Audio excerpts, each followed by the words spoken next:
thechairshot.com. Always use your head. The following is brought to you by the Social Suplex Podcast Network. Warning.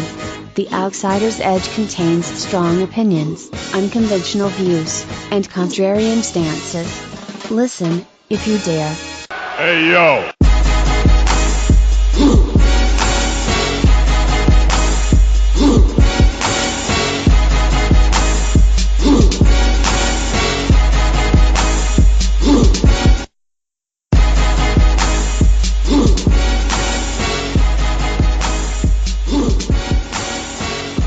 How you doing?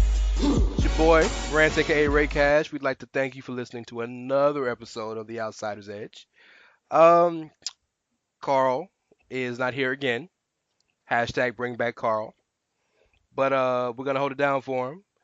Me and my boy Kyle. Kyle Morris, how you doing, sir? Doing great. Karl, we miss you. We really look forward to your column that's coming out soon, everybody. 2020 Royal Rumble, I'm telling you. It's gonna be the greatest. It is going to be 567 words. Shoot, you're giving him way too much credit. You're right. 345. Yeah. But it's coming, y'all. It's coming. Hashtag bring back Karl. It will be eloquently formatted. But, speaking of Karl, he wanted us to deliver a message to some people about a certain topic. So, Rance, why don't you introduce the topic, and I will tell everybody what our boy Karl wanted us to let them know. We wasn't even going to talk about this, and literally like an hour before we started recording this, Karl hit us up with this. But so, in today's news, Dave Batista, who has been very adamant about how he feels ostracized by WWE because, he wants to come back, he wants to wrestle some more, he'd love to do house shows, he wants a final Mania match, this, that, and the other. Well, SmackDown's 1000th episode is in Washington, D.C. Dave Batista's from Washington, D.C. Dave Batista was the face of SmackDown. Just made sense. And Batista had never got that invite. Well, today, Dave Batista will be at SmackDown's 1000th episode, October 16th. And not only will he be there, but it will be the reformation of Evolution. So that's huge news in the wrestling world. However, our wonderful IWC brethren have to find something to hate. And there is massive, massive disappointment, and dare I say, slight backlash that, not that Dave is back, because I think most people have come to respect Dave as a performer, and if nothing else, they respect the fact that Dave left and got bigger. You gotta respect that. But that Evolution, formerly a Raw stable, will be making an appearance on SmackDown's 1000th episode.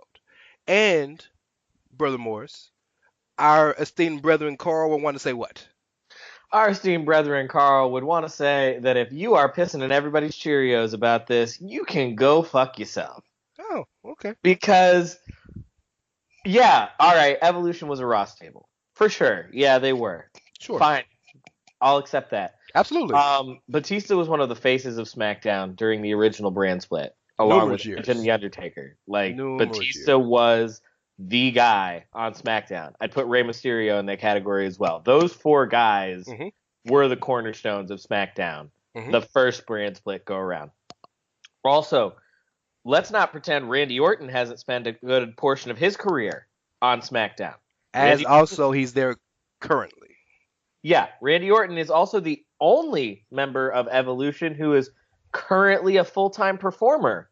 So, SmackDown 1000, it's a one-time thing. It's a big deal that this show has made it to 1,000 episodes, and it's one of the few times that they're going to actually highlight SmackDown and not make SmackDown the afterthought. So just let it fucking happen. But go a little deeper. We talked about Orton, talked about Batista. Triple H just happens to be the executive vice president of talent relations and live events. And who runs SmackDown? Correct me if I'm wrong, but isn't it Triple H's former stablemate and very good friend, the Road Dogg? Oh, that's right. And by the way, Mr. Flair, Isn't his daughter like the main woman on the roster? Well, I mean, she's the co-main woman on that roster. Because, Becky, I don't want no smoke. Please don't jump me while I'm taking a shower or nothing. My bad. We all want pictures of the champ. You're right. Yes, I'll take a picture of you so we can move on. But yes, so I just sometimes people just can't be happy. And if you're not happy, they just can't do. Oh yes, go ahead. But yes, Rance, yes, I want to shit on the WWE because they can't do anything right because I hate them.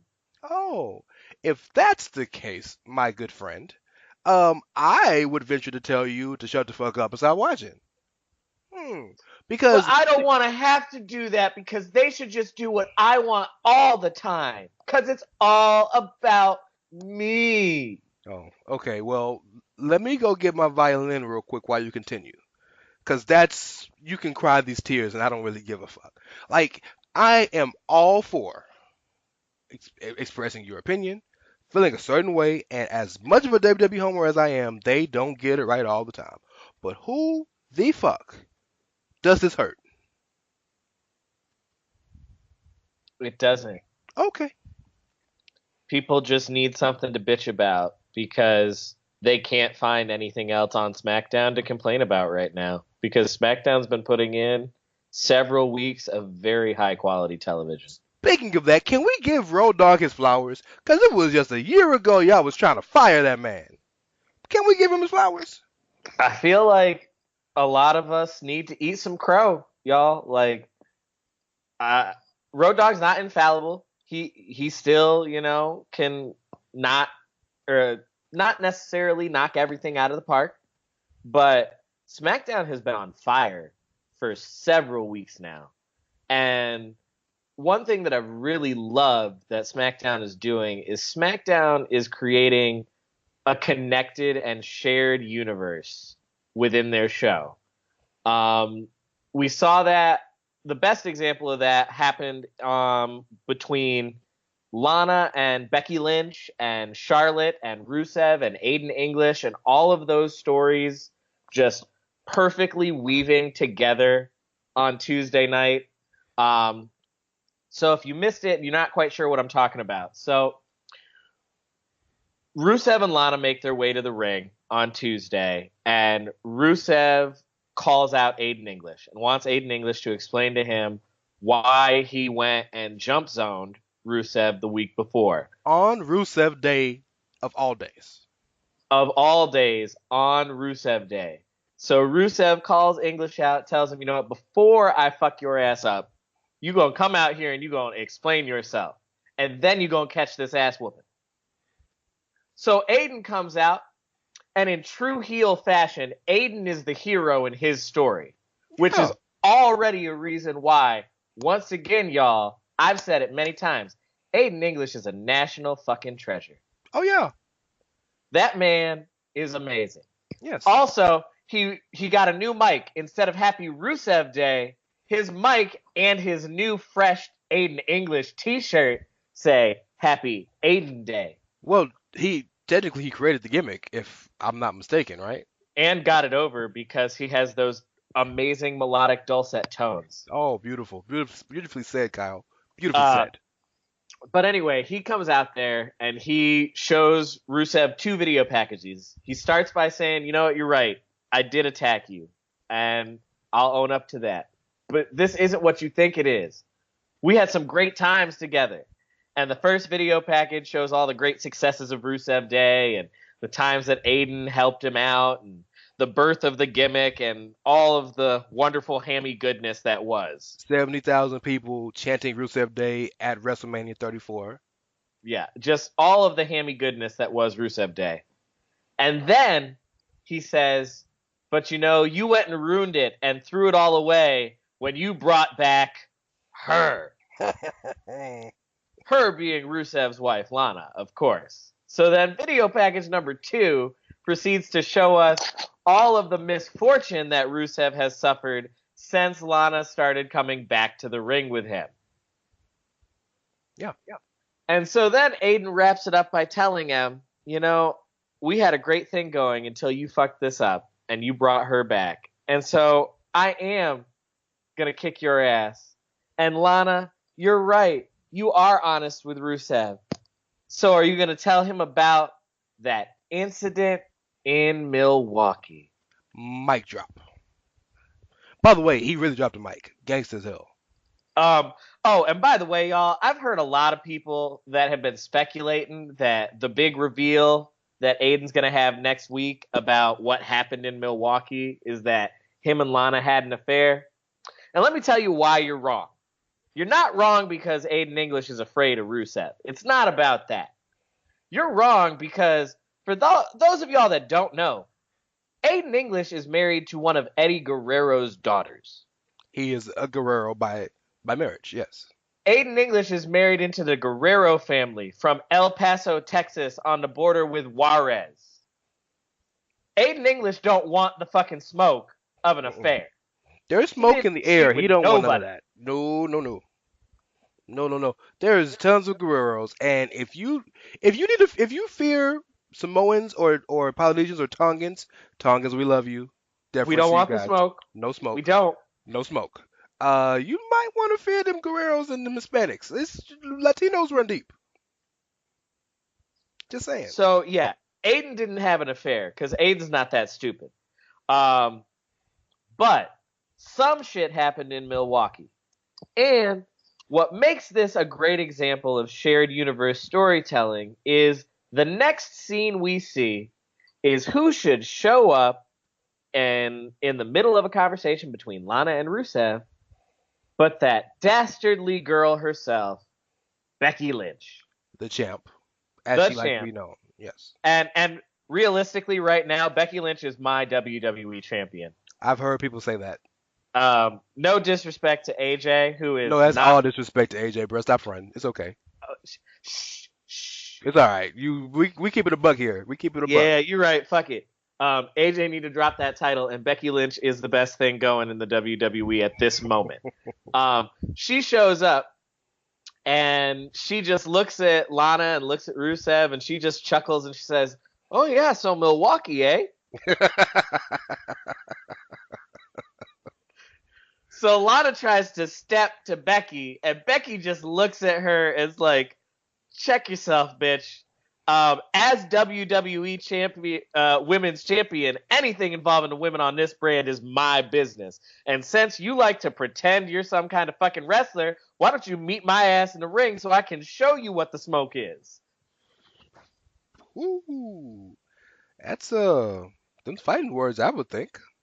Oh, they were fighting words. But Lana Becky can back that shit up. Yeah, Lana can't fight, but that's no.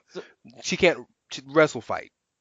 But y'all, this is the point I'm making though, y'all, is this is a great example of something that SmackDown's doing really well right now, which is finding ways to keep the show one giant universe instead of a bunch of isolated feuds happening in the same building.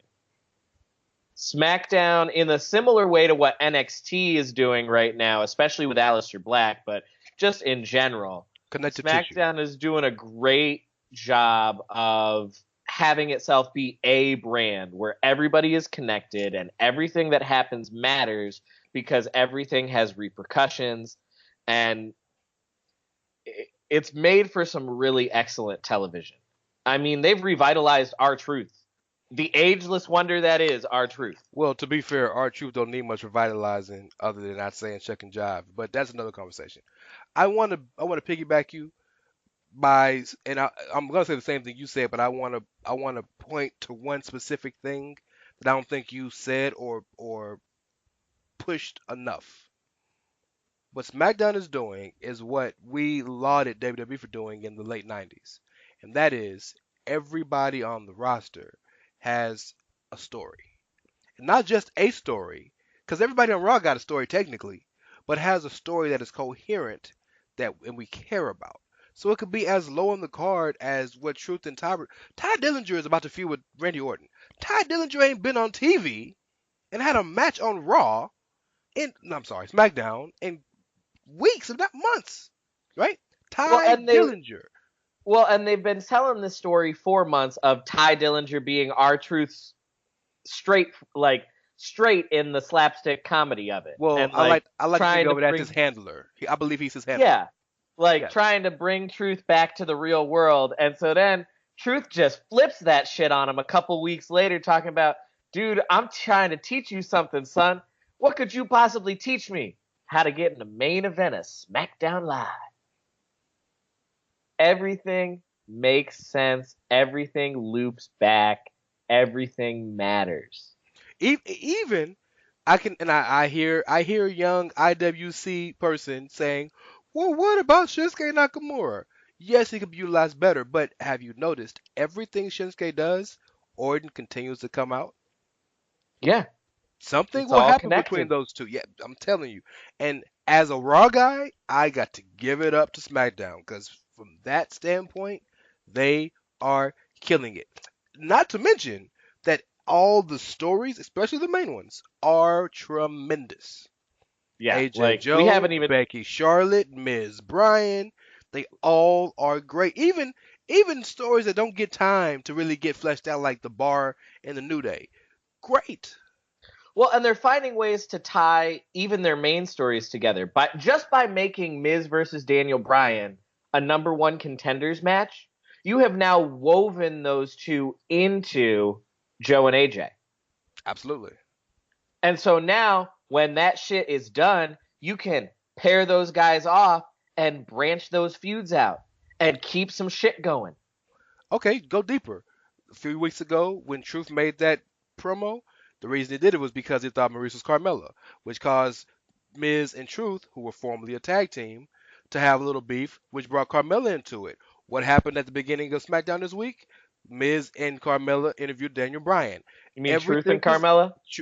You know, come on, Truth. dog. No, but it's important. No, but it's important. Truth and Carmella, you're right. Because yes. the other part of that is they pulled off the most subtle face turn in the history of turns with Carmella. Carmella went from being like catty antagonist to just like spontaneous dance break.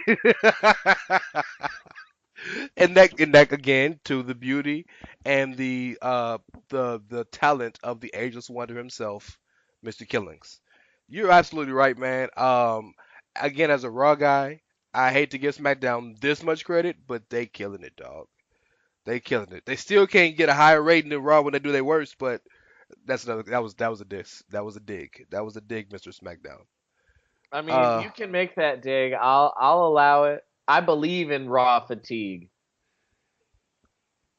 That's fair. Honestly, I believe in long week fatigue. Like that's realistically, like if NXT as good as NXT is, if NXT was on network television the day after SmackDown and Raw, it wouldn't do as good a numbers as SmackDown does. Well, and NXT is great television. I'm gonna tell you why I disagree with that, homie. Because if NXT was available for regular people to watch, I truly believe that all the people who hate WWE or complain about WWE are fine. Because for some reason, the people, let's call them the detractors. I think that's a fair term. I mean, we can call them the haters. It's cool. I'm trying to be diplomatic. I got my glasses on today. Why bother? This is the Edge. We're not diplomatic. I host 2 shows now. Okay, I have to watch. Shit, Chairshot is it Radio. Because we're simultaneous on Chairshot. Always use your head. Oh, look at you! Look at the slogan. Chairshot Radio's worse. We roast people over there. So yes. So I don't give a fuck. The haters, yes. They seem to think that NXT doesn't fall under the WWE umbrella. So everything they want WWE doing is they're doing in NXT, even though it's the same people. But I feel like that would be their excuse to say, well, I ain't gonna watch Raw. I might pay attention to SmackDown, but I'm gonna watch NXT. That's a fair argument. That's a fair argument. Yeah. I'm gonna stick it to the man. Let Vince know we don't like what he's doing. Even though he got $2 billion for 2 shows.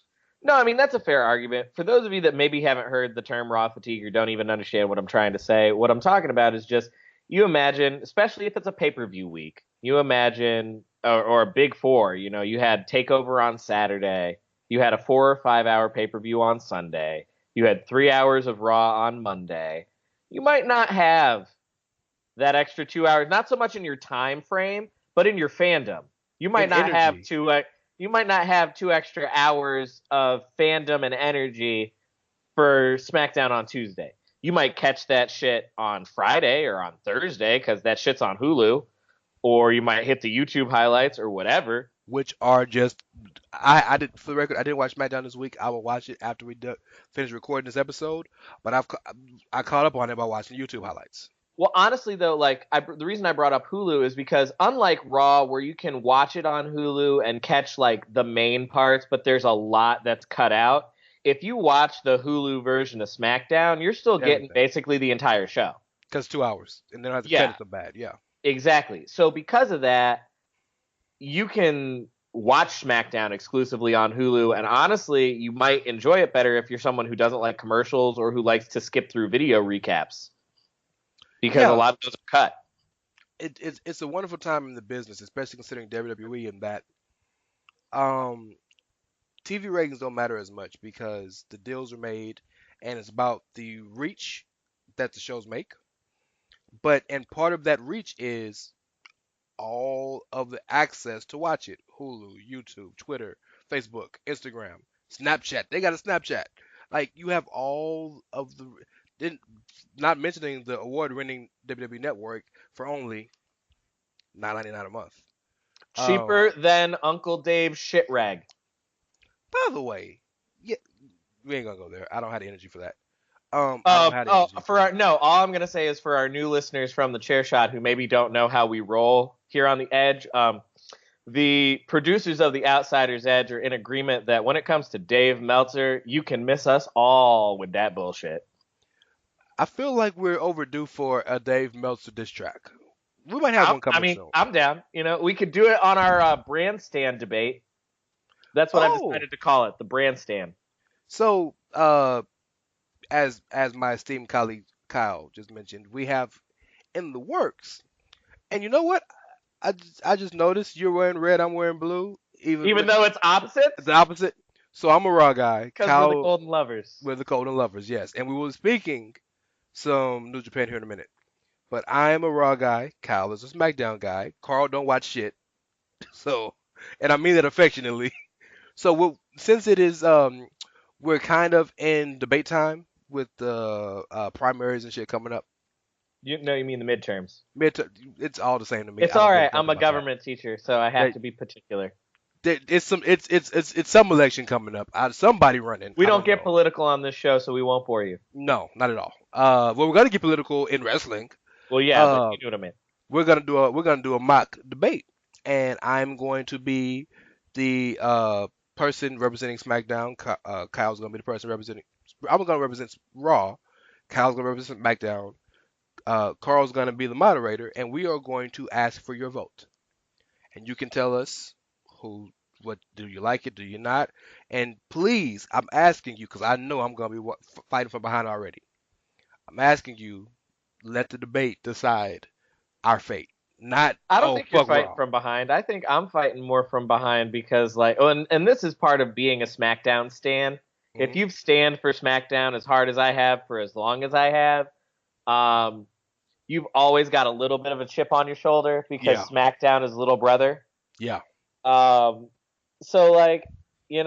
we were just talking about it. SmackDown's producing some of the best television that they've produced since their really great run in 2016, and they still can't sniff Raw's numbers.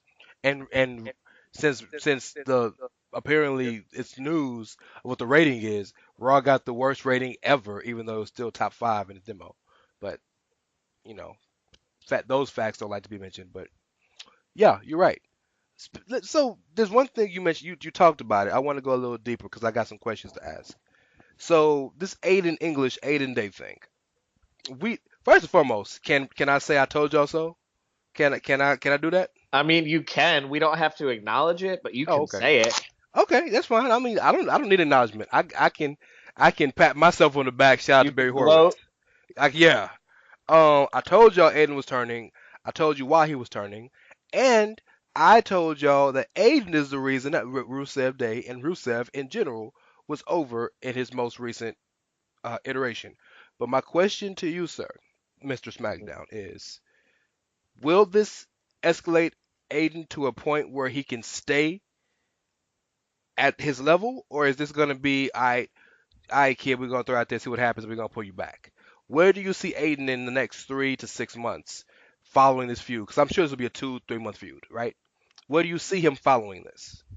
Well, that's a hard question because as great as they've been doing television-wise for the last couple of months, creative is notoriously inconsistent. Sure. Especially when it comes to pushes, and especially when it comes to mid-card guys, which is what Aiden is. Aiden's a mid-card guy. Yes. And there is nothing wrong with that. A lot of people think that that is an insult. Some of our favorite wrestlers of all time are realistically mid-card guys. Somebody got to do a job. Yeah. And I mean, Kane was one of my favorite super heavyweights of all time. Kane's really upper mid-card. He occasionally got a top belt run, but he's a mid-card guy. That's where Aiden's ceiling probably is. Aiden English has the charisma and the mic skills, and he's good enough in the ring. Okay. To be a consistent mid to upper mid card act, especially as a heel, especially if he plays up that theater background he's got, because he can do the obnoxious artist shit that will push people's buttons. Okay. The reason it's hard to project where it's going to go for him, though, is he is facing Rusev. And I know that you're on record as saying you think that Rusev will win a title within the next calendar year. Yes. And I would love that. I stand for Rusev. But Rusev is the most inconsistently pushed guy of his class, I would say. Okay. I mean, historically, yeah, but I mean, this past 8 months has been pretty consistent.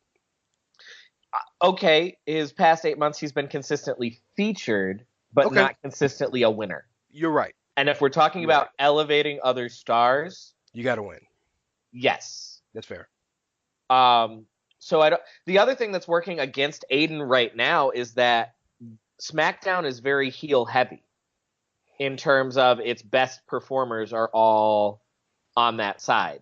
And they got to face in the mid card. Even in the mid card, you've got Nakamura as the U.S. champion. You've got Orton is in that mid card scene. Go away, Randy Orton. You've got Joe doing Joe. You've got Miz doing Miz. Like, the card is very hard to break at the top and the heel side. Andrade, yeah. I mean, Cesaro and Sheamus could split up at any moment and still be main event to mid to the upper. Yeah. Luke Harper could wrestle while Rowan is out as a heel, because that's where Harper's natural alignment is. Yeah, there's a lot of guys, man. You're right. So, like, that could also work against Aiden. Yeah. Although Raw needs heels. Although Elias and Aiden English kind of do the same thing. Only I think Aiden English does it better because he's allowed to, like, do more shit. Elias is better at getting heat. There you go. Honestly, Elias has a higher ceiling. Yeah. But they don't ever do anything with Elias. He does the same thing every week. He comes out, starts to sing, gets interrupted, doesn't have a match, lather, rinse, repeat. That's fair, but if I could speak on the Elias thing real quick, I think this is what I think their goal is with him.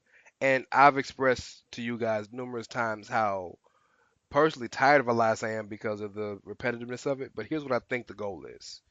I think the goal is to make Elias almost a actual star outside of wrestling before he becomes a star in one. Because I know it sounds ridiculous, but just I'm looking at everything that's happened since he's really started getting his rise. He's had many feuds with Cena and Jimmy Fallon. He's had many feuds with almost all of the celebrities that come on or are around, right? He actually released a real album. He's done real press for that album. You know what I'm saying? Like, he got to interact with Trish. Got to interact in Toronto. Exactly.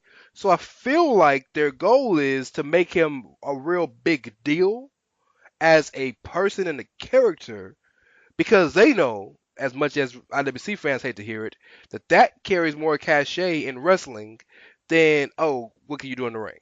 And Elias is good in the ring. Not great, but good. Well, he's one, and I would say Aiden English has as well, he's someone who has shown consistent improvement. Yes. He's not Dean or Seth or one of those guys, but he's shown consistent improvement. Yes. And he has the ability to have a good match with the right person. Yeah. But I just feel like this is built, and I know this is damn near blasphemous. He's building up to a crescendo against Rocky. It just feels right. He feuded with Jericho when Jericho came back for the hot minute he did. I say hot minute, literally a day, but okay. But like, you know what I'm saying? So they're not gonna do that to just anybody. You know what I'm saying? You know how many people, like, imagine how big Jericho would be, much bigger, as ridiculous as it sounds. If WWE had gotten behind Fozzy years ago and released an album through their damn, like. Well, especially because Fozzy's now really getting mainstream success on their own. Yeah, so I'm saying, like, and they gave Reliance a four song EP. Like, the last person they did that for was Cena, and look how that turned out.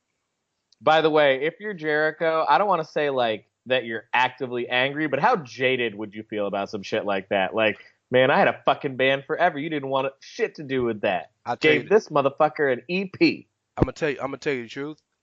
He doesn't give a fuck. I'll tell you why. Because sometimes you feel more justified doing it on your own. That's fair. I mean, Jericho don't give a fuck because, I mean, Jericho made great fucking money. He's a Hall of Famer. He's one of, he's so good, like, he is his own thing. Absolutely. And nothing about Fozzy has anything to do with wrestling. So True. It'd be different if it had something to do with wrestling. He's become big within hardcore rock circles. I know because I have some friends who are really into that scene. Yeah. And like Fozzy was in the Charlotte area recently, and they were like shitting over it.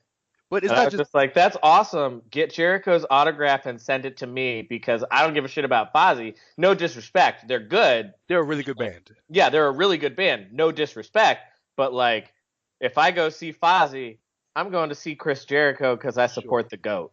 Sure. But what I mean is, none of those guys were in wrestling. None of those guys wrestle.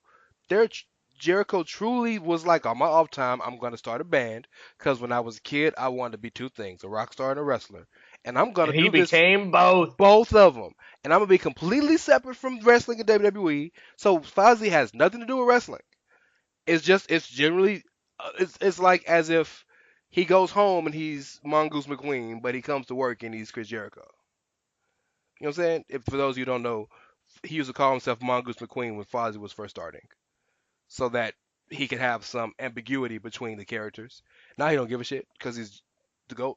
But I feel like that's the deal for Elias. And in that note, Aiden can't measure up to that because Aiden's ceiling is, I think, where it is. Aiden will be a damn good U.S. champ one day, but I don't think his ceiling goes any higher than that. No, come on, let's at least let him have the Intercontinental title because the U.S. title don't mean shit, never has meant shit. But I see it's not on SmackDown, homie, so I got to go with realistic shit. I know, but I mean, he could move brands someday. It would break my heart, but it could happen. It's possible. He's a character. Yeah, he's definitely a guy they'll throw in a damn brand split next year or something. But I'm really interested in his rise because I'm gonna compare him to somebody that I know a lot of you guys will hate me comparing, but I'm gonna compare him to Jinder, and I realize that they're tremendously different. But I appreciate people who identified their flaws, identified what they're not doing wrong, took that and really did something about it, improved, and came back with a different attitude and the one ability to do better and were rewarded for it. And I feel like Aiden has done that much similar. I don't think that's an unfair comparison, really, because let's be real. The reason people hate Jinder isn't even really because of anything Jinder did. No, it's because and I don't even think it's because he got pushed. It's because he got pushed that far, that fast. Yeah. I think that if they did with Jinder's character, or that particular character, what they are doing with Aiden, and had him start in the lower mid card and stew and figure the character out, and then gradually kind of pushed him up the card, people might never have liked Jinder as a wrestler because he's mediocre. Like, he's not bad, he's not great, he's mediocre. But they would have at least been like, all right, well, that character's put in a lot of work, and if they want to make him a transitional champion for a couple of months, then, like, I can live with that. But can I tell you why that bothers me? Oh, you can. Because you shouldn't feel like a heel wrestler deserves a title. I hate that. I hate that we're like that. I hate that we're like, oh, well, yeah, you know what, they deserve a title. No, they're heels. So if we go by the story, nothing about Jinder was redeeming for us to want to see him be in that position. Yeah, but I also think you've got to remember the fake sport aspect of sports entertainment, in that titles are supposed to matter. And so I never believe that, but okay. Well, you might not believe it, but a lot of fans do. Sure. Titles are supposed to matter. Companies build them as if they matter. Companies hype them as if they matter. So when people who shouldn't be anywhere near that prop that they've made you think is super important.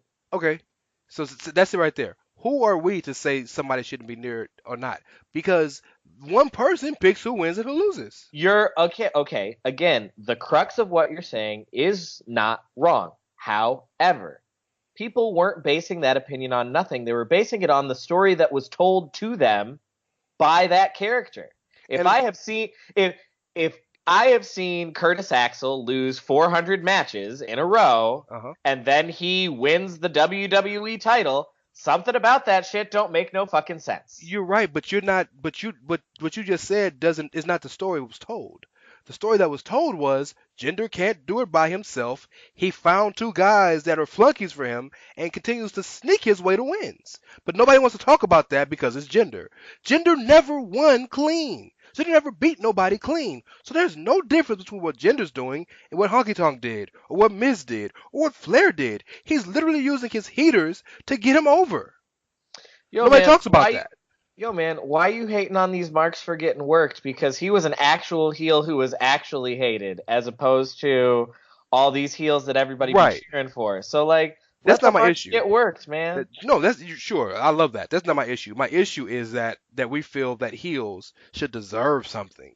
No, at the end of the day, like, wait a minute, hold on. Heels do deserve something. You want to know what heels deserve? To catch that ass whooping. I like the way you heels think. Deserve. I like they deserve to catch that ass whooping. And if they're gonna really catch that ass whooping, they deserve shiny titles to lose when they catch that ass whooping. Okay, you lost me there, but okay. I've never cared about. No, I'm not saying I don't care about titles. You as a fan, I know it's me. Yes, may not, but I'm just going within, not even within my personal preferences, but within the presentation of the show. Anytime any title is on the line, they tell you that this matters because of the title, or how prestigious it is to be champion. They bring up the history of who's held the belt for the longest. So they are acknowledging that they want you to think titles matter. Can I ask you a question? Sure. If they matter that much, then how come when, say, one night at Unforgiven, when Randy Orton lost the title to Triple H, and Triple H defended it against Umaga, and then Triple H lost it again on that night to Randy Orton.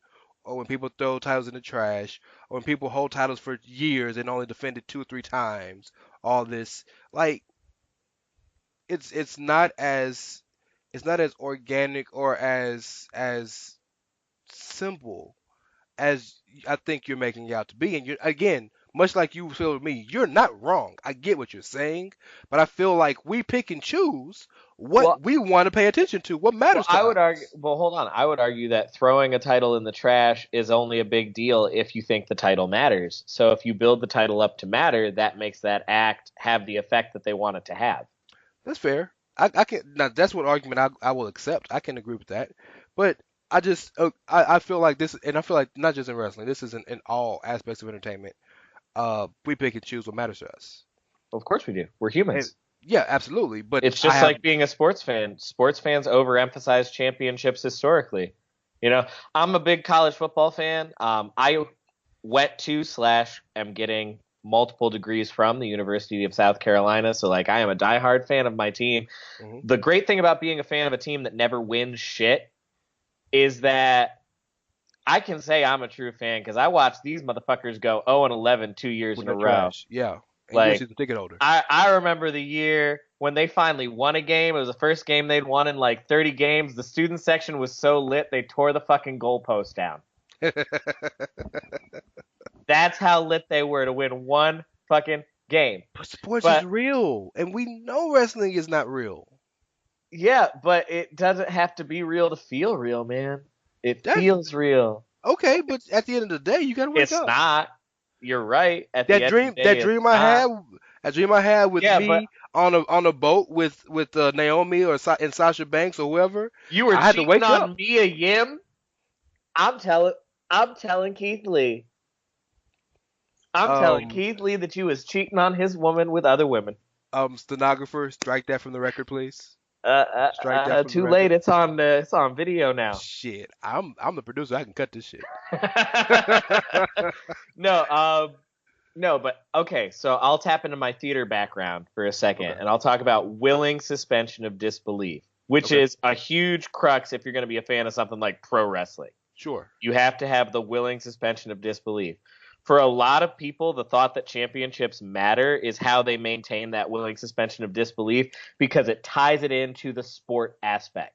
Well, and I can give you an example of a person. Chad Matthews is that guy. Yeah, like I can tolerate the silliness because I get that illusion of legitimate competition because wins and losses and titles and shit are supposed to matter. Okay, so let's talk about wins and losses for a minute here in a second, and stuff that's supposed to matter. We got to talk a little Raw. And the one thing I think that I really want to talk to you about is, of course, my brothers in Justice, my fellow hounds, the Shield had a bit of an issue this week. Dogs, go ahead.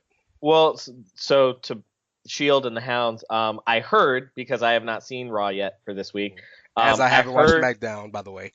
Yeah, we are both consistent in our viewing habits.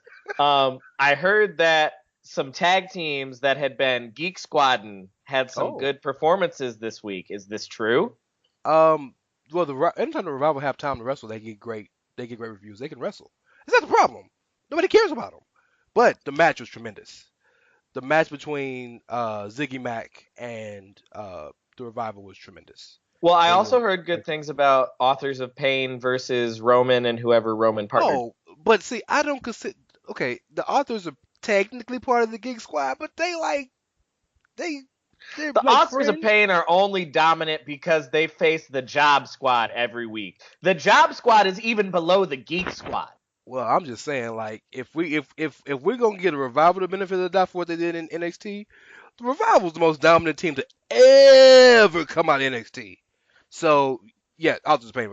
But yes, the Authors of Pain and Corbin had a great match with the Shield. But I mean, the Shield could wrestle. You know what? Broomsticks to a great match. I don't know. That impresses me. Anytime you can carry this version of Baron Corbin, the Chinlock King version of Baron Corbin, to a fun match, I'll give it props. I like Baron, man. No, but I'm not. Again, I'm not shitting on Baron himself. I'm saying this particular version of this character is Chinlock City, and Chinlock City is Channel Change City. That's fair. And it was high impact, high intensity. It was your standard Shield match. But the thing of note was the Shield opened the show, and this was cringeworthy, but it was on. Are you talking about the saddest photo in the history of the there was brand? A part. Yes, there was a moment in that promo where Roman said it's all about thieves, and Roman holds his title up, Seth holds his title up, and Dean is in the middle with his hands in his pocket looking down with the all shucks pose, and it hurt. Well, it also hurts as a SmackDown person because Dean was one of the people who helped make it so good in 2016. He was the anchor. And if anything says the relationship between Raw and SmackDown, it's that the two Raw guys are holding belts and the SmackDown holdover is standing in the middle saying, "Aw, shucks." But I love from a story standpoint where they're going with this because, number one, the Dogs of War, as they like to be called, know that if the Shield's a cohesive unit, odds are you ain't gonna beat them. They're, as WWE has said, the best faction to ever exist. I agree with that, but that's another conversation. So they decided to use some mental warfare and go to Ambrose, Ziggler in particular, and try to convince him that, look, I know they're your brothers, but you know what's up. Do they really care about you? When you were out injured and you almost died from an infection from MRSA in your arm, did they call you? Did they come see you? Did they text you? They got championships. Do you think that they want you to succeed? You think they want you to come after them? Do they? You know what's up. So I know they're your brothers, but you know what? You need to stand with us because you know that they're gonna turn on you eventually. I mean, Seth done it before, hasn't he? And Dean gave him the ponder. This is what made it, and I love this little wrinkle of it. What made it even that much more interesting was Seth, aka the architect, goes to Drew later on in the night and says, "Drew, look, man, you know Ziggler's just using you, right? And Braun, you really think he's gonna have your back after he's done using you?" And pulls the same shit to Drew. So later on, Drew goes to Ambrose and says, "Look, man, I know Ziggler talked to you earlier, but Seth came to me. So if Seth's coming to me, trying to get me to turn, why do you think he's doing that? You don't think he's scared? You don't think he knows that you're questioning him or you're thinking you're worried about him?" So they have the match. Dogs of War come out, sit on chairs and watch on the ramp. Matches on the chain, and the final sequence shows Rollins hitting a stomp on one of the guys, I don't remember, and then doing like he does 2 concurrent suicide dives. Ambrose comes in, fights with one of the authors, or it might have been Corbin, I don't remember. Hits him with dirty deeds, and then he bounces off the ropes and hits another dive. Roman comes in, spear, pin, 1, 2, 3. Roman and Seth are in the ring celebrating. Dean is on the ground. Roman tells Dean to get in the ring so they can celebrate. Dean walks in between the ramp and the ring and sits there and kind of hits the thinker pose and ponders. And the Dogs of War are like, "Come with us." And the Shield and the ring are like, "No." It was eerily reminiscent of the night Seth turned on him. And finally, Dean does a big sigh, goes in the ring, hits the Shield pose, and they hug. So, question to you is, I think most of us have expected that Ambrose was going to be the guy to break up the Shield in some form or fashion, whether it's viciously or he's going to leave, whatever happens. What do you think about that foreshadowing, number one? And number two, where do you think it goes? Because I think the goal is triple threat at Mania. We like 6 months away from that. So what are you thinking? I mean, my instant thought is that sounds like planting the seeds for a red herring. I thought the same thing. At least in the short term, like, I don't know, something about it seems too obvious. And when WWE does things really obvious, I expect them to pull a swerve, like have Seth do it again, because he's a known commodity and blah blah blah. I mean, I'm on record as saying I think that Dean's character, even the way it is currently presented, it would be more interesting if Dean were to turn and be more of a darker character version of himself. Psycho Dean, real Psycho Dean. Yeah, legitimate Psycho Dean. But I don't really know where they're going with this, and a lot of that is just because I don't watch Raw consistently enough to know who the major players are. Well, aside from those six, you know who the major players are. Well, yeah, it's those six. It's those six in the Geek Squad. That's basically Monday Night Raw. Finn gets love, Bobby Lashley gets love, and Corbin gets love, but that's it. Speaking of Bobby Lashley and the authors of Pain and all this, I've given it a couple weeks and I just still don't know how I feel about the 205 guys being like everybody's like ring bitches. Well, we were going to talk about that. We were going to talk about that next. So, I mean, if you want to have anything else you want to say about the Shield or put a bow on that. All I know is if I got my personal preference, personal preference would be for Dean to be the one to turn on them, because I do think Dean would be more interesting as a darker character. My second preference to that would be the one that I know is not going to happen, which is Roman. Yeah. Yes. And the reason Seth doing it would be my least preferable alternative is because already. Exactly. I've seen it before.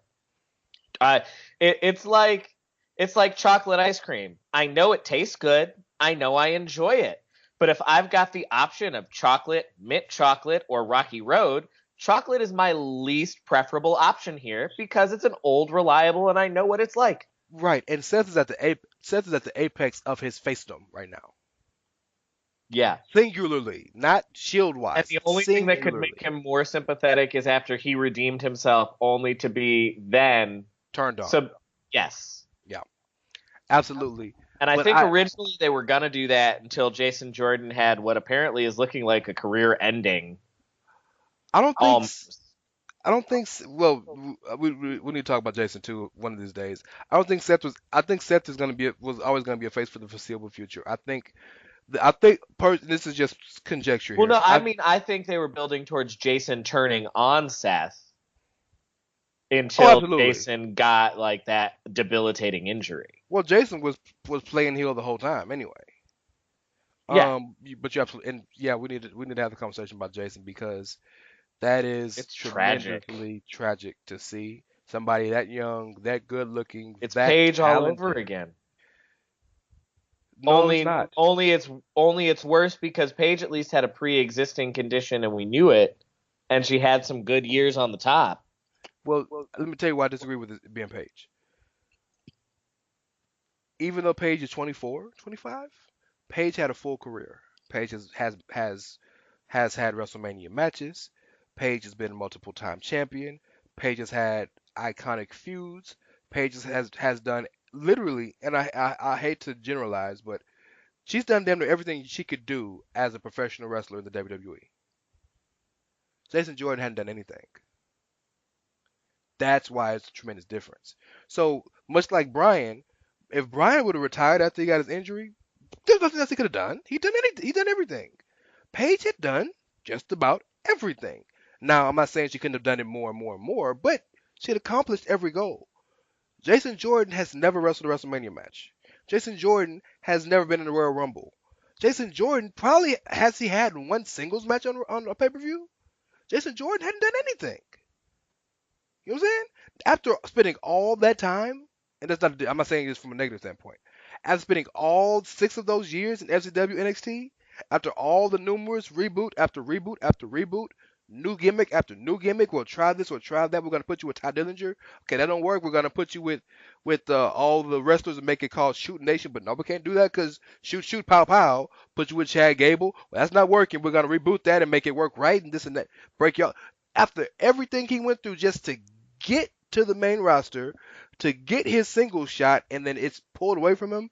That is tragedy. I don't want to compare injuries, but it reminds me of draws. That's what it reminds me of. Oh, gosh, don't even mention that one. Oh, that's what it reminds me of. That, breaks my heart to think about.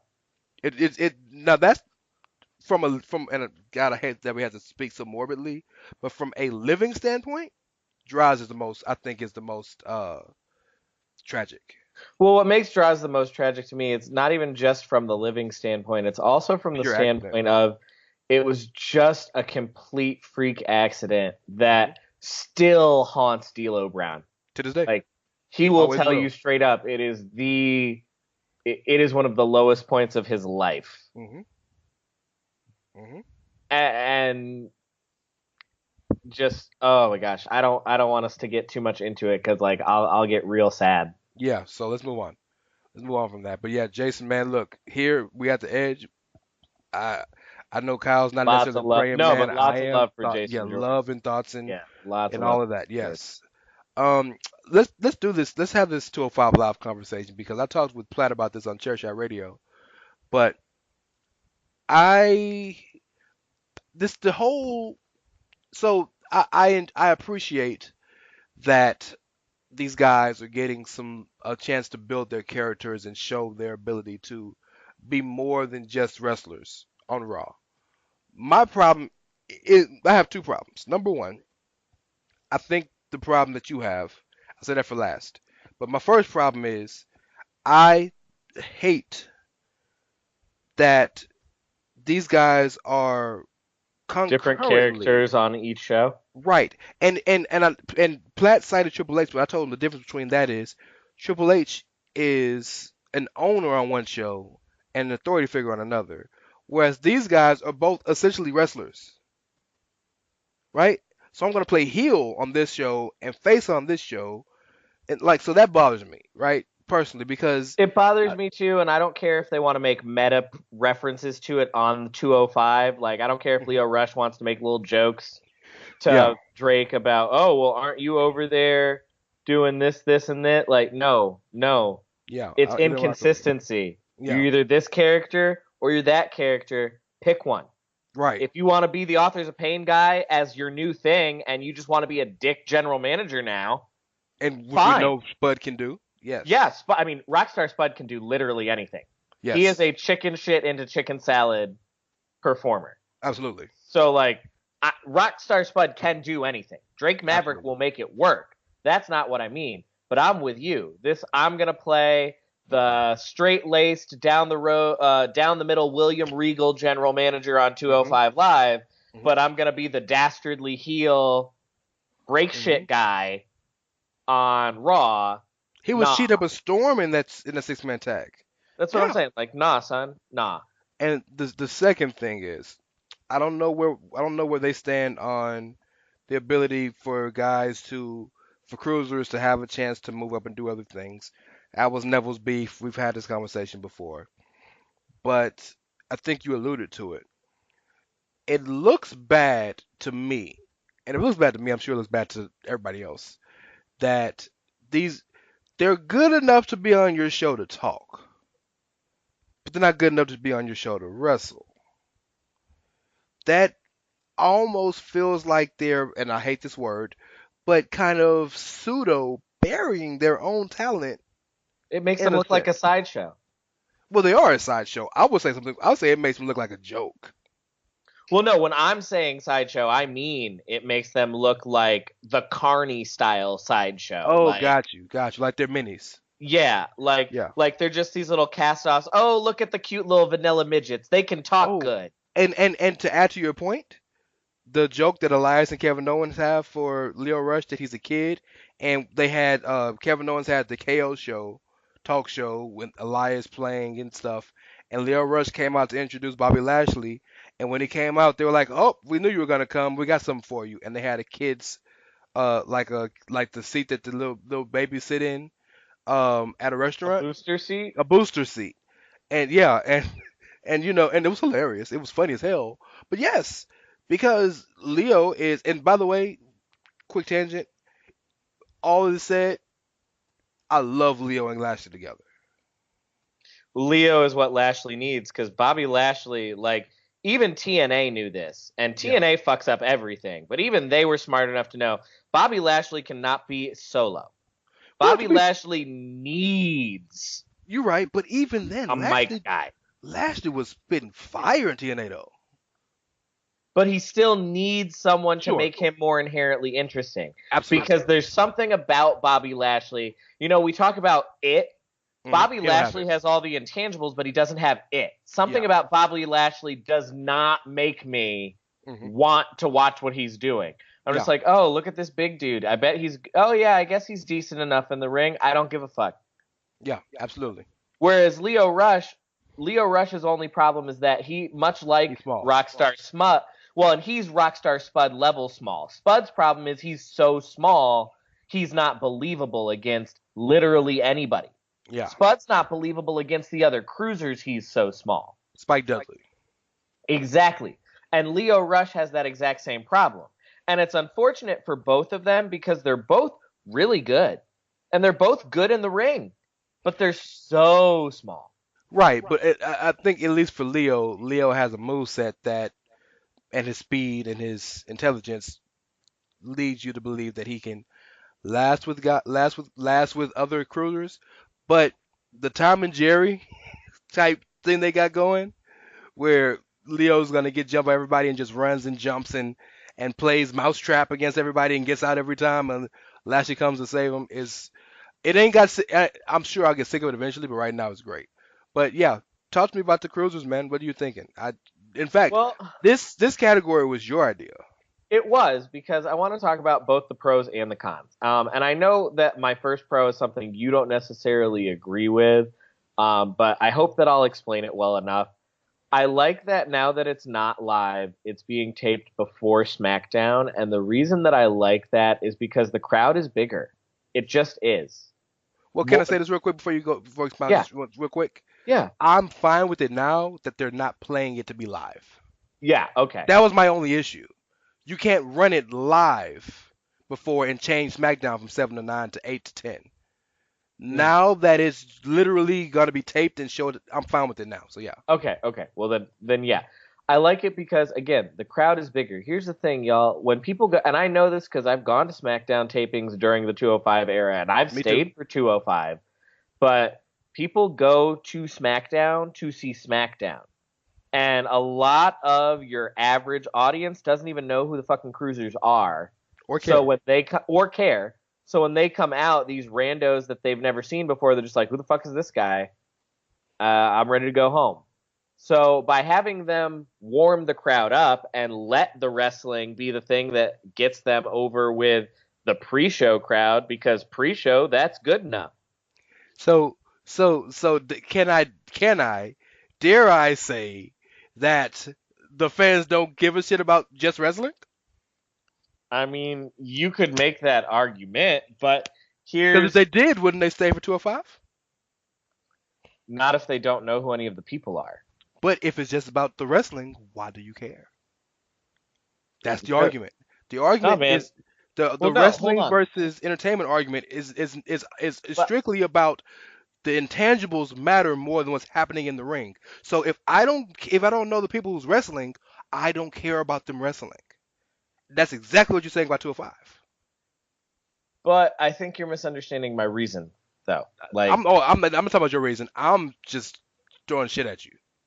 Because the reason why it is the way it is because I can see anybody have good wrestling matches. Because almost everybody now is a good wrestler. It's not like it was in the Attitude Era. In the Attitude Era, being a damn good wrestler was enough because there was a lot of hot shit in that era on Nitro and Raw. Both especially had a lot of garbage. Yes, Mike Enos. Yeah, like Kenny Chaos. The Misfits in action with General Rection and Sergeant Guns. Hugh G. Rection. Yeah, Hugh G. Rection. That's right. Yes. So, there was a lot of flaming hot garbage in that era. And in that era, when not everybody was good in the ring, that being your only thing was good enough because it did set you apart. Mm-hmm. Oh, he who must not be named is in a match? I know that motherfucker can wrestle. These scrubs that came before him weren't shit, but I know this match gonna deliver. Oh, damn, this is an Eddie match? Yeah. Match? By the way, Dean Malenko, who formerly was number 1 in the PWI. Yeah, Dean Malenko, the man of 1,000 holds. Even though Chris Jericho is the man of 1,001 holds. 1,004 holds. 1,004. Oh, 1,004 holds. Yeah, and only 600 of them were an armbar. 605, but yeah, y'all. Chris Jericho's been getting lists over for more than 20 years. You know what? That's the first time that you blew my mind. I had never put that together. That's what? Yeah, that's where Jimmy Jacobs got that from. I know it's where he got it from. Chris Jericho's been getting lists and countdowns over his entire career. Y2J debuted in a countdown. Number 17, the Moss handled the Moss family the Moss covered 3-handled family credenza. Shout out to Perry Saturn. Number 18, armbar. I mean, yo, man, Jericho's been trying to give you the message forever. That's why his finisher's the code breaker. We never got it. We never got it. That's great stuff. That's great. Somebody needs to bring it to his attention to see if that he did it on purpose or that was just happenstance. No, but I mean, the point is, like, the reason why being a good wrestler isn't good enough anymore is because now everybody's a good wrestler. Like, I shouldn't say everybody, but most everybody is a good wrestler. You know, the being mediocre in the ring is now like a criticism, whereas in like Hogan's era, being mediocre in the ring was all great. You needed. Mm-hmm. That's all you needed. But it's a different reason, but it's the same outcome. At the end of the day, the majority of people aren't gonna watch two people wrestling if they don't give a fuck about who they are or why they're wrestling. Now, I do also want to make this point. That is not to say that being good in the ring doesn't matter at all or that it's a bad thing. Yes, we are not saying that if they had high quality in-ring action, fewer people would watch. That's not what we're saying. What we're saying is no, but that's not what we're saying. We're not saying that if they had really good matches, fewer people would watch. We're saying that if they had really good matches featuring people we give a shit about, there you go, more people will watch. There you go. That, like, we're not saying that improving match quality is a bad thing. No, absolutely not. Improving work rate is a bad thing, or that fans can't be the only thing. Yes. Yeah, or that fans won't appreciate good matches, because they will. Because at the end of the day, people bought tickets to a wrestling show. They will appreciate good wrestling. It just can't be all you're bringing to the table. That's why, case in point, I love Drew Gulak. Don't give a fuck about Cedric Alexander. Exact same thing here. One fuck. And I'm from Charlotte, y'all. He is from the same town as me. He is the same age as me. Yeah. I know people who graduated high school the same year as him, and I don't give a flying fuck about this dude. Here's what hurts him probably more than anything. Yes, he's not interesting. He doesn't bring anything to the table besides wrestling. But the people he's wrestled, are all interesting. There you go. Mustafa Ali is interesting as fuck. Most interesting guy on that brand. Drew Gulak is the best heel on that brand, one of the best in the company. Buddy Murphy has come and reinvented himself and made himself a genuine asset to this company. Well, and he's created that niche for himself, whereas much like, we always give props to Andrade, because you put Andrade in the ring with anybody, and he's going to have a good match, and he's going to make them look good, and he's going to deliver. You put Buddy Murphy in the ring with any of these cruisers, and he is just churning out great shit. It's hilarious you put those two together, because in real life they're best friends. Interesting. I didn't know that. Yeah. In real life they're best friends. I learned something today. And also I always love the gimmick of the big guy in the cruiserweight division, because Buddy walks around if he wasn't cutting weight at about 230. Oh, I mean, like, it's a tried and true trope. Matt Hardy V1. The entire, like, birth of that gimmick was him, like, fasting. Samoa Joe. In the X division. Yes. So, but I totally agree with that. I was giving you shit about the wrestling thing, because, I like to be right, and I love it when I'm proven right. So, I just want to gloat a little bit, but please, go ahead. Continue, if you would. Oh, so, no, like, I'm in favor of that. I'm in favor of, the other reason I'm in favor of it is I think that by letting them perform in front of those bigger crowds, and by having the 205 segments happen in front of those bigger crowds, it will get more people to care about more of those characters. Not Cedric Alexander, because he's, as presented, boring, but the characters we just mentioned, a lot of people don't know about them. Drew Gulak is great. Buddy Murphy is great. Mustafa Ali is great. What they're doing is awesome, entertaining as hell, fun television. They've got great characters that are easy to latch onto. They're consistent with those characters. And giving them actual decent-sized audiences, as opposed to the SmackDown leftovers of diehards, who are probably the same people watching on the network, can only be a good thing for those wrestlers. Well, here's the real question. We both agree it's an improvement, and the day that they moved them to, the time that they moved them to, and when they tape it. right? I hope they keep it this way when the mixed match challenge is over. To be perfectly honest, I think they will. I think they will because that block that they have now on Wednesdays is fire. Well, yeah, it makes it a great block of television. Absolutely, but I think the question is, should they eventually move to Full Sail, or should they keep it before SmackDown? Can I give a half kind of answer? I don't think they should move it to Full Sail itself because I feel like NXT and Full Sail are like peanut butter and jelly. And the tourneys. Oh yeah, they do the tourneys there. But I just feel like the Cruisers should get a permanent building, but I don't want it to be Full Sail. Oh, get their own building.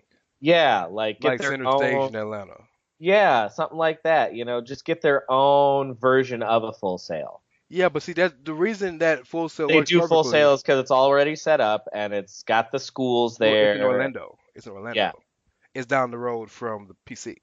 Well, it's in Orlando, down the road from the PC, and Full Sail itself is a school that specializes in communications work. So so all the people are students that are helping set up shit. So, yeah, they got studio space. They're able to do Full Sail makes sense. I do think they should get a permanent area though, especially if they still had any intention of trying to tour those guys. Because I know for a long time they had talked about trying to tour those guys. If you're gonna do that, do it like the Largo Loop. Well, they had their one test tour, and here's why touring them doesn't work right now. There's nobody that can sell the tour. Nope. Which is why, and people hate this, and we need to talk New Japan here once we're done with this. People hate this, but Ricochet needs to go to 205 Live. I think the reason people don't want him to is because of what we were talking about. They don't want to be marginalized. Well, no, we were talking about, are they ever going to let the Cruisers be people who move up in the divisions? And people are worried that if Ricochet goes to 205, he'll forever be on 205.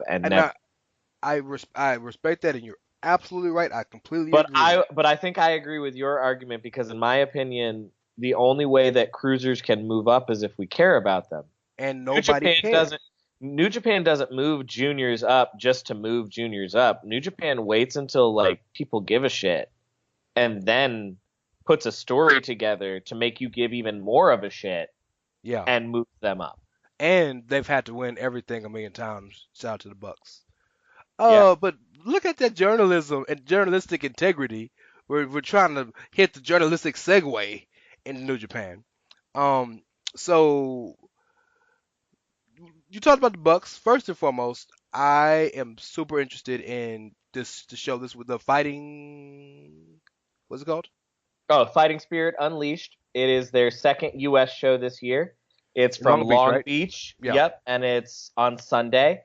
That will not be the only pay-per-view that the Young Bucks are wrestling this weekend because, fun fact, the Young Bucks were wrestling in a match about 25 minutes ago. Oh, where was that, Kyle? That was in Las Vegas because, Ring of Honor, that promotion that I like, but I also hate, but I love them, but I also hate them. Hate watch. They had a pay-per-view tonight. Death Before Dishonor was tonight. Like a special pay-per-view that you have to buy? Yeah, like one of their actual yearly pay-per-view shows was, again, on a random Friday night. Which in and of itself would be one thing. But the reason why this pisses me off yet again is because Ring of Honor is that company that can't promote itself as well as the talent can. Your employees should not be better at promoting themselves than you, the company, are.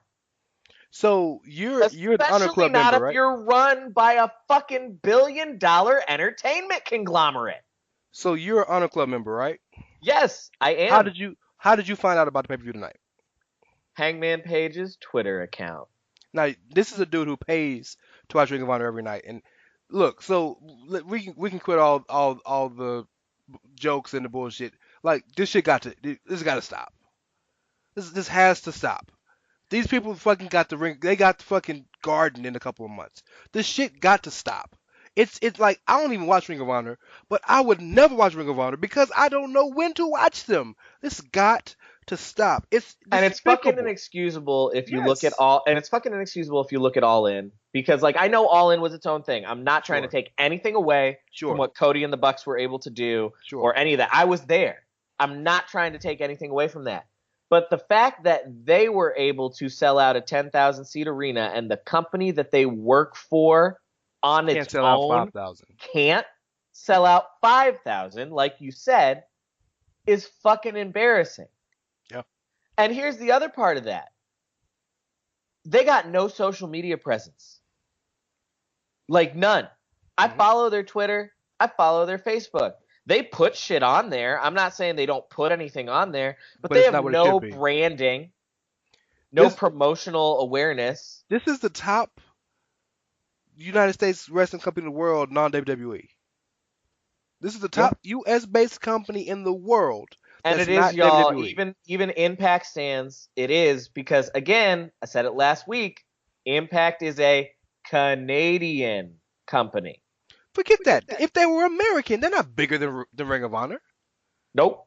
Ring of Honor is owned by a billion-dollar company. They're not bigger. They're not. I'm sorry. Just because they got a better TV deal, that's because they've been around longer on television. It ain't got shit to do with nothing. They're not bigger. But again, this is inexcusable. The fact that Impact has better brand awareness than these guys do is fucking excusable. Yeah, it's inexcusable. Jushin Thunder Liger is wrestling tonight, and they didn't promote the shit out of that. I definitely didn't know that shit. I didn't even know they had a card, but I guess I could have guessed what the card was. I did. Jushin Thunder Liger. I didn't know he was in fucking America right now. That's just despicable. Will Ospreay and Jay Lethal are gonna have a championship match tonight, and they haven't been marketing the shit out of that. Now that's for many people. That's a dream match. The main event is the final blow-off. It's a tables match with Bully Ray and Flip Gordon and the blow-off to that storyline in a tag team match. This shit got to stop, man. Look, okay. So let's talk about better things because it's annoying. Let's talk about a company they have a working relationship with that does everything in the United States better than they do. That's probably the only reason why they still are thought of in a positive light. And for the record, I'm not a Ring of Honor fan. I'm not a Ring of Honor stan. But I just hate inequity and dumb shit, and that's stupid. Well, but what's upsetting is annoying. And what's upsetting is, I say it every week, and a lot of people probably think I'm bullshitting, but I want Ring of Honor to do well. Like, I have the Honor Club subscription for a reason. Mm-hmm. Well, we here at the Outsider's Edge put our money where our mouth is. We 100%. Buy and support the things that we want to succeed. Mm-hmm. I want them to succeed. When they're in Atlanta, I go to that shit. When they're in Concord, North Carolina, I go to that shit. Mm-hmm. As long as I'm not working the next day. Mm-hmm. But this fucking company that has a lot of incredibly talented people that were talented enough and big enough names to sell out a 10,000 seat arena by promoting it their damn selves. Pretty much. Needs to do a better fucking job of building a brand. Making people care about their company. Yeah. So, speaking of New Japan, and by the way, the only reason I brought up the Bucks is because the Bucks are wrestling the Tongans, God, Guerrillas of Destiny, for the IWGP Heavyweight Tag Team Championships, which is a match I am infinitely interested in. By the way, we both picked the Tongans because we don't want no smoke. And again, they are recruiting. If you are recruiting podcasts, the Outsider's Edge is here for recruitment. We are 100% willing to listen to all the reasons you're right and everyone else is wrong. Even us. Yep. Yep. Y'all are related to Haku. We ain't stupid. But, so, you guys, y'all been listening to me. Y'all been following me, reading me for a while. So you know that I enjoy New Japan. I wouldn't call myself a New Japan fan, but I definitely keep up with it. And I watch it when I'm interested. Something caught my eye this weekend. Would you like to break it down, brother? All right, so this weekend they had a big show. There was a part of this big tour. I want to say it was Destruction in. Probably the Destruction tour. Osaka. Yeah, this is the Destruction tour. No, this one wasn't in Osaka. This was in Beppu. Okay. Destruction in Beppu is where the big event happened. No, Beppu was the second night. Oh, shit. It doesn't matter. It was the Destruction Tour. It was the last night of the Destruction Tour. Shout outs to our friends, Jeremy and Josh over at Keeping It Strong Style. They would kill me for not getting the name of the show right, but I know it was the Destruction Tour, and that's the important thing. And if you want like this broken down, all of this broken down in depth, they got you covered. Absolutely. They got you covered because they covered the shit out of it. Mm-hmm. So it was the last night of the Destruction Tour. The main event was Kazuchika Okada versus Tanahashi. Right. Tanahashi's big match of trying to get over the hump going into Wrestle Kingdom. Yes, because they've been telling a story for the last little bit of Tanahashi and Okada having several matches, and every time they would have these matches, Okada would always come out on top. And so it was the final night. It was just Kobe, Destruction in Kobe. Boom. Okay. It was Destruction in Kobe. It was the final night. Tanahashi was putting his G1 briefcase on the line against Okada. Match itself was great. You know, it was typical Okada-Tanahashi match. They delivered. If you've seen it, then it's you know what it is. You know what it is. They delivered. They continue to find ways to deliver even when you think they won't, because Okada's that talented and Tanahashi's the ace. So like it was great. So the match ends. And when the match ends, who should turn up but, as Kevin Kelly called him, that son of a bitch. Switchblade Jay White. And Switchblade attacked Tanahashi because, you know, Switchblade and Okada are both members of the Chaos stable. Yes. So he attacks Tanahashi. But then he also attacks Okada, which in and of itself, not that surprising. They've been also telling a story for the longest about how Jay White was joining Chaos reluctantly and how he wanted to take control of Chaos and he was going to build a new Chaos and he was coming for Okada and blah, blah, blah. So him finally doing that in and of itself, not that crazy. Guess we'll go back to January. Goes out of the ring, Rocky Romero was on commentary, so he gets in Rocky's face and tells Rocky to give him his chair. Who's also in Chaos. Yes, Rocky is also a Chaos member. Rocky won't give him the chair, so he shoves Rocky and takes the chair. So taking Rocky out, he's beat down Tanahashi, beat down Okada. All of a sudden, fucking Yoshihashi comes running down to the ring and proceeds to fall flat on his motherfucking face. And did he really? Oh, dude, like bled profusely. I honestly felt a little bad for him, unless that it was like a shitty blade job or something. Because like he came down, he straight up fucking Titus O'Neill'd, and then like was a bloodied mess for the rest of that segment. Oh wow! So like wow, I didn't know that. Yeah. Okay, like, thanks for coming, Yoshihashi. Yeah. I mean, Yoshihashi was gonna get jump zoned eventually anyway. It don't fucking matter. But so he comes to try to mediate the situation. It's not working. Finally, Gedo comes out. So and hold on. Explain to people the importance of why Gedo coming out is. Well, that was my next point. Oh, okay, Gedo. sorry. Who Gedo is, because for those of you that are not longtime people, you might not know anything about Gedo. Gedo and Okada go back years. Well, Gedo is the booker of New Japan. Yes, Gedo is the booker of New Japan. That part I should have probably started with. But Gedo and Okada go back years within the kayfabe of Chaos. Yes. Gedo has been accompanying Okada to the ring. Up until this year, he'd been accompanying Okada to the ring for every match. He's cornerman. He was cornerman, or when they did the traditional New Japan multi-mans, he was just Gedo was his jobber partner. So if they needed to take that L, Gedo was there to catch that ass whooping. Earlier this year, Gedo stopped coming to the ring with Okada. And, you know, didn't think too much of it at the time, but I should have, because this is New Japan and everything matters in New Japan because everything is kayfabe. Well, they had a backstage promo where Okada said, hey, we've reached as far as we need to go. I need to go different places. He does. I still love him. We're still a team. He has my back. I have his, but we need to go our separate ways. Well, but this is still, and that still matters because after that point, Okada started his whole reinventing Kazuchika Okada thing. Scooby-Dooby-Doo and whatnot. Yes. Yeah, after he lost the title and just started to remix himself. But Gedo comes out, and so since Geto's, old school chaos and like incredibly well respected and all that shit, goes back to the beginning when Shinsuke made it. Exactly, and so everybody just assumes that Gedo is there to, handle the shit. So Gedo takes the chair from Jay White and just like calming the situation down.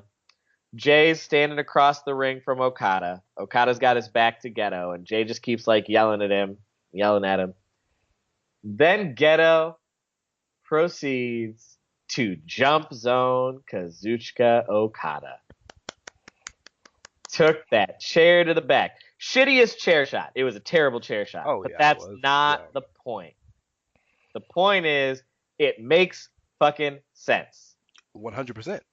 It makes sense. Okada is not the Rainmaker right now. Okada's on some other shit. Chaos was founded by Shinsuke as a heel stable 100%. to bring back strong style. Gedo gave a promo after he jump zoned Okada, talking about how he's going to reinvent New Japan with Switchblade.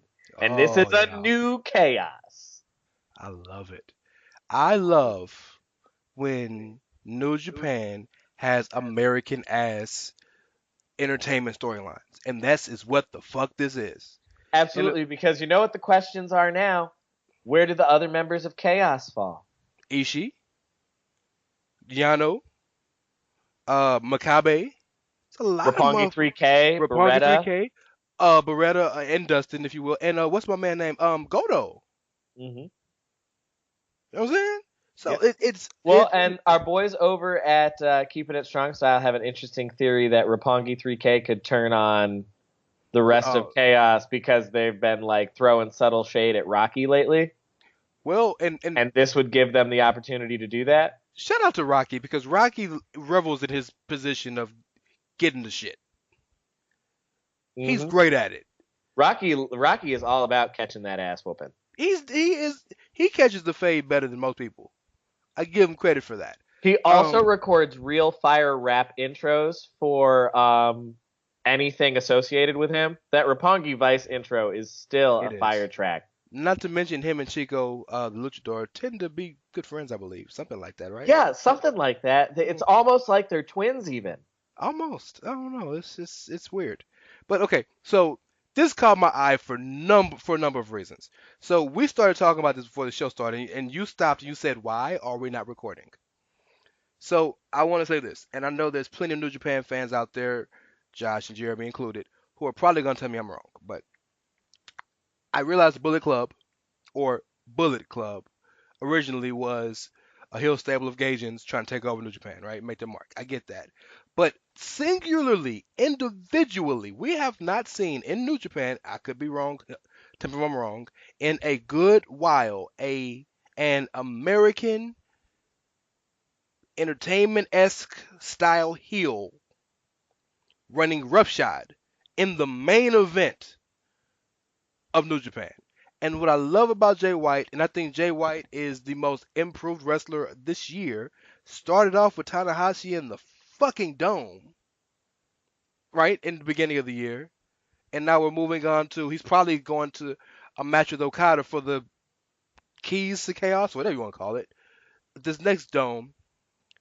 This dude is about to be in the top 4, the vaunted top 4 of New Japan. Has it ever happened that fast? I mean, AJ Styles notwithstanding. I mean, I'm admittedly the wrong person to ask that particular question because, I'm not the young boy. Yeah. I'm not the young boy. Yeah, the young boy is a wealth of than I know. Man, he's a dictionary. Yeah. So, in fact, we might bring Josh on here in the next couple of weeks. Next week. Well, next week we got a preview show coming, huh?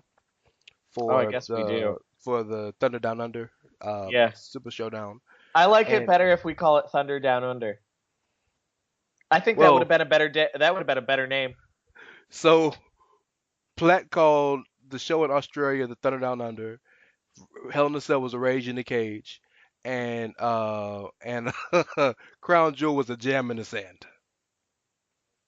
So yeah, there's that. I love it. I love everything about it. I love the story. I love that Okada is finally, Liquid Snake Okada is finally fighting from behind and has something to fight for other than being on top all the time. I love that Gedo. Well, and it gives Okada something to do that has nothing to do with the title. Right. And he can help gives elevate him a somebody. long-term story that has absolutely nothing to do with any of the belts. But if 100%, and if we can bridge this entire show from the very beginning to now, this makes a shared universe because you just said the questions. What does Roppongi 3K think about this? What does Show and Yo think? What is Ishii? I always looked at Ishii as the Luke Harper of Chaos, as the second in command, right? Yeah. Well, what do all the other gaijins in Chaos think? Because you've got Osprey, you've got the Best Friends, you've got. That's a good point. Like you've got Rocky. Like, what do all these other gaijins in Chaos? Where do they land? And speaking of that, the old school guys who've been with Chaos from the beginning, Makabe was great Bashio, but Toru Yano and Goto, are they gonna rock with Gedo, who's been with them the whole time? Well, you know what's really interesting to me, if you think about it, the Japanese stars are more likely to go with Jay the Gaijin, and the Gaijins are more likely to stay with Okada because the Gaijins are much more pure face. Which it brings some intrigue. Does it not? Well, it does because this is the second faction war that New Japan has started. And they're both going concurrently, by the way. But they needed that though because a lot of the factions had become stale. LIJ was the only faction that wasn't stale, but LIJ is small, and that's why LIJ is not stale. And Hiromu's hurt. Hiromu's hurt, but even so, they're not stale because they're small enough as a group that each of them is only ever doing like one or two things. They're not overexposed. Hashtag push Naito. By the way, does Naito still wrestle? Did he retire? Because I haven't heard his name. No, him and Suzuki had a great match in the first Destruction. I figured that. I'm just saying that this dude went from being in the main event of Wrestle Kingdom to getting jobbed out to a part-timer who hasn't shown up in the company to a part-timer who it looks like is now going to feud with one of his underlings. Exactly. To not even knowing if he's on the show or not. Like, and y'all wonder why I'm pissed about Naito?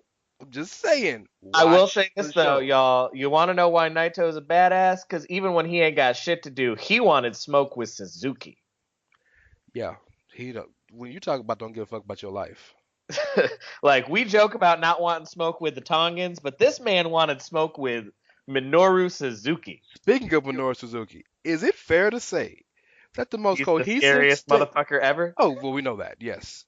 Is this fair to say that he's the most cohesive faction in New Japan? Is Suzuki-gun? Them and LIJ.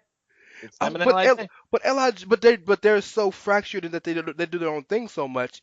Everything Suzuki-gun does together. But that actually fits with LIJ's gimmick of the whole Tranquilo thing. You're right. Like, they're the don't give a fuck faction. You're right. But if we're just talking unity, those are the two most united groups. They're the only two united groups. Right. Everybody else is fractured.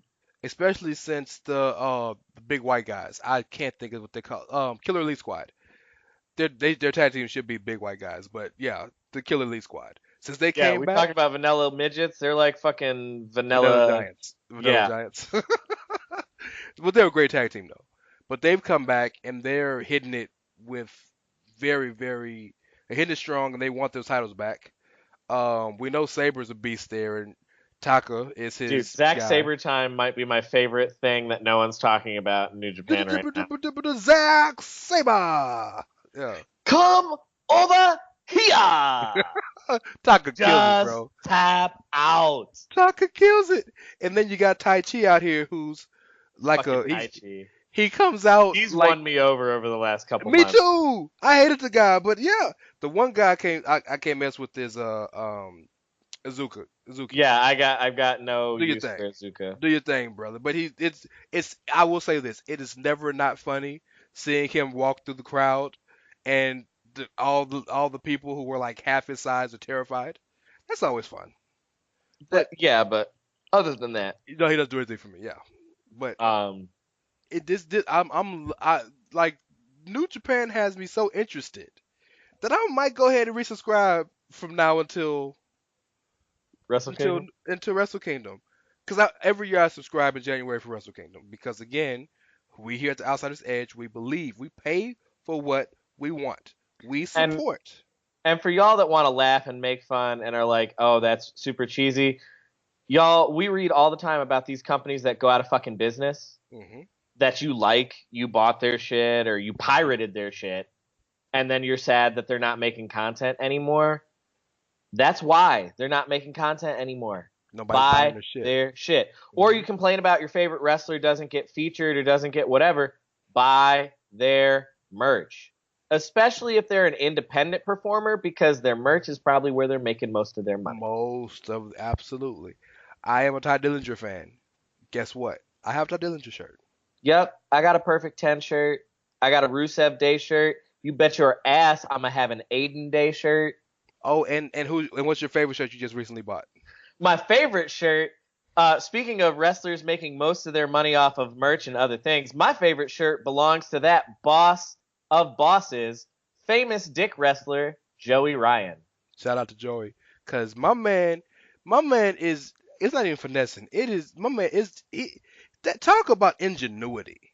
And can I just tell you how validated I feel after the discussion we'd been having about Joey and how there's all this Joey hate.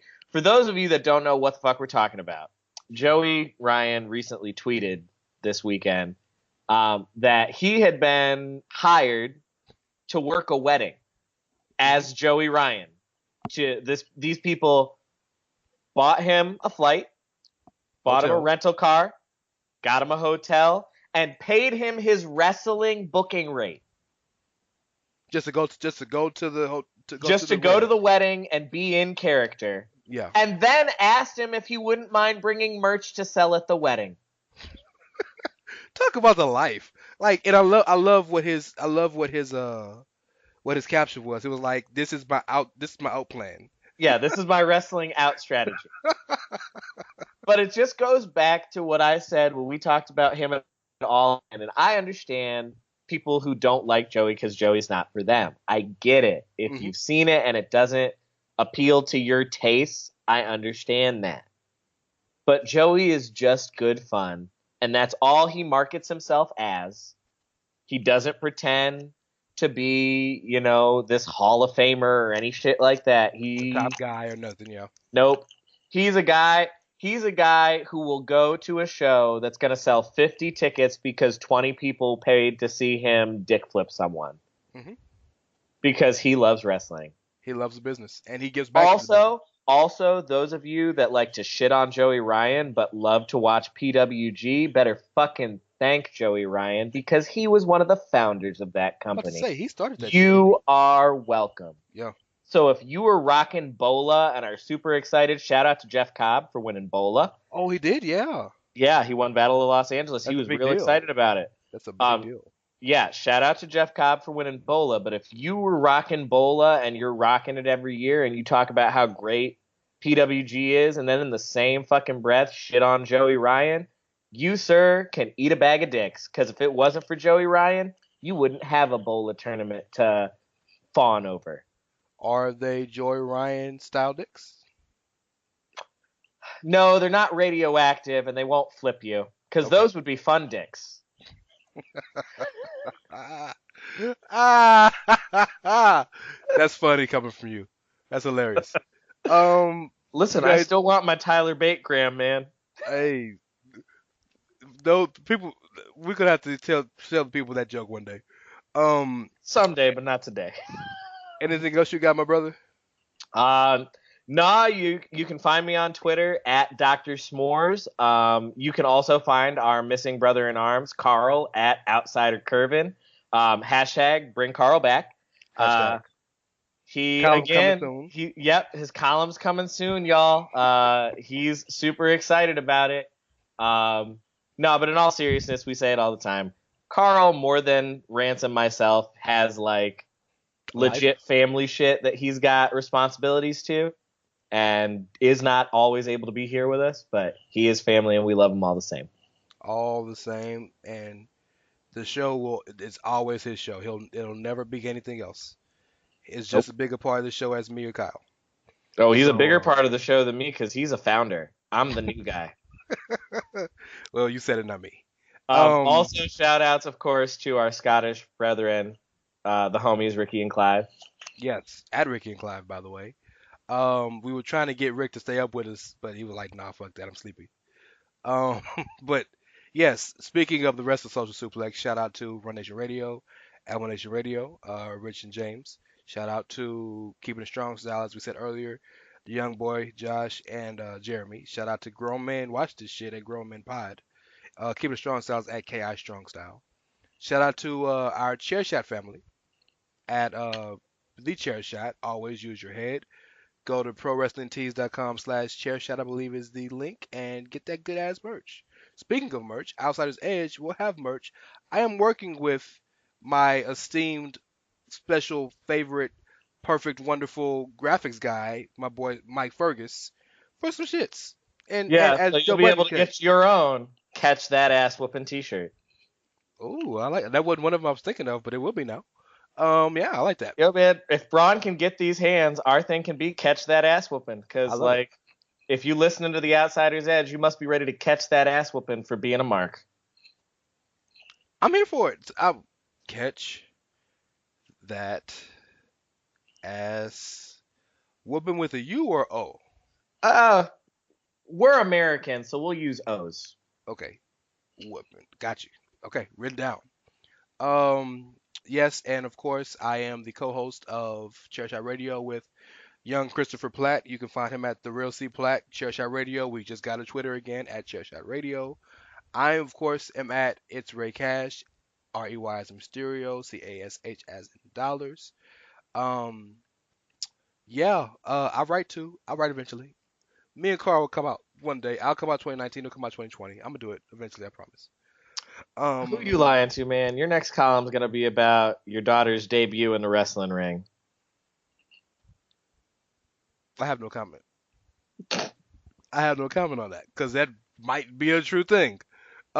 She wants to wrestle, and so I've created a monster. Hey, I support people chasing their dreams because we're just a couple of young men chasing our dreams. So if you didn't like what you heard, you gotta remember. We chased our dreams, so you gotta respect that.